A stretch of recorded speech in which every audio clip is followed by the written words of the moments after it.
Yo, what's going on YouTube? It is your boy GZTV back with another video, and we are here with an NBA recap all week long. Actually, Monday through Wednesday, because tomorrow is going to be the last NBA recap of the week. Because the rest of the week we're going to be doing a recap of the March Madness tournaments. And I think after these two NBA games tonight, we can touch on some of the first four stuff. So we're not going to talk about every single March Madness game, just the games that are close and that really matter. But same with the NBA. So we have two games to talk about tonight. The first we are going to talk about is the Mavs and the Spurs. Kyrie Irving and Luka Doncic lead the Mavs past the Spurs. They win by 6. They sweep the season series, unsurprisingly. I mean, the Spurs are one of the worst teams in NBA history this year, honestly. Like, they're up there. Obviously, great scoring from Kyrie. Luka supplying a little bit on the scoring end, but especially the passing. That was a big kind of emphasis in this game for Luka, just getting his other teammates involved, and I think he needs to do that way more because I feel like the Mavs kind of get more success out of stuff like that. But yeah, they hold on, they win. Luka was also hitting some tough shots, but man, the passing all over the place. Over the head dimes, full court chucks.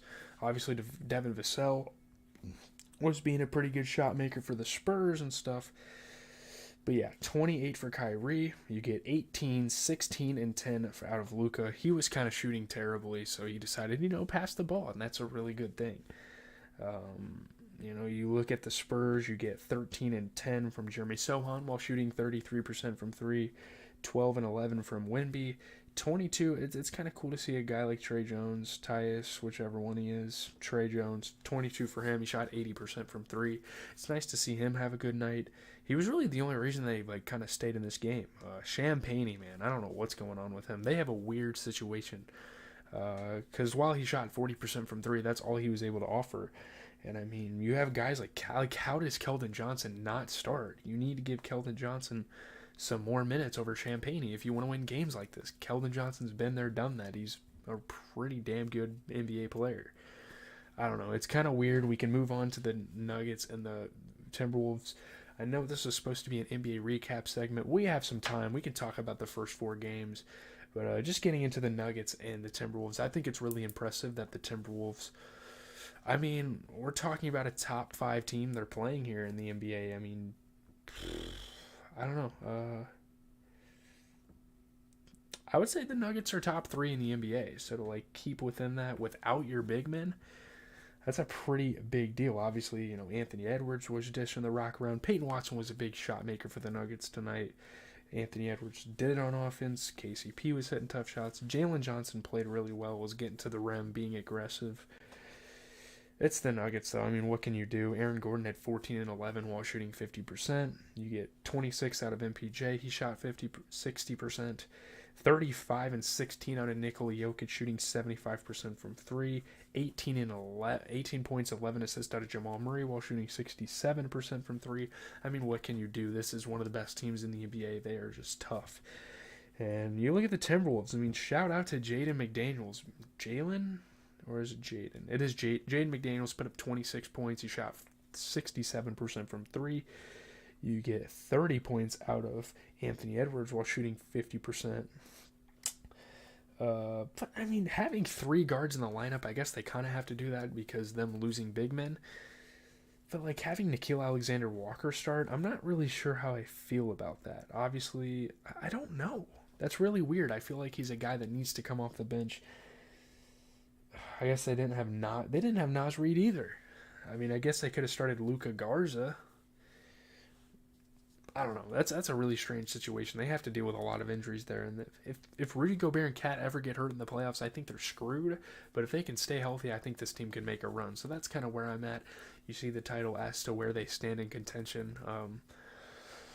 But we can just go over to college basketball real quick. The only game I care to talk about is Wagner and Howard, so we're going to do that. So Melvin Council Jr. scores 21. Wagner begins March Madness with a 3-point win over Howard in the first 4, so they punch their tickets.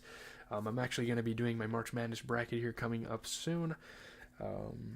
This is the first NCAA tournament win in program history for Wagner, even though it doesn't really count towards the bracket. Great scoring from Melvin Council Jr. Late rally from Howard. I mean, they were up pretty big in this one. But yeah, they hold on. Howard in some of the final seconds were missing some big shots. Jordan Hairston was hitting some crazy shots. Javier Esquera was hitting some clutch ones. Yeah, Melvin Council Jr. was just great. This was fun, though. They started off with some threes at the beginning. Yeah, Melvin Council put up 21. He shot 50% from three. No one really did much for Howard. Hairston could have played a little better. He did shoot 40% from three. I don't know. It's a weird one with college. It's not even on the same scale as the NBA. Tomorrow, obviously, we have some pretty solid first four games with Grambling and Montana State, and we have Colorado and Boise State.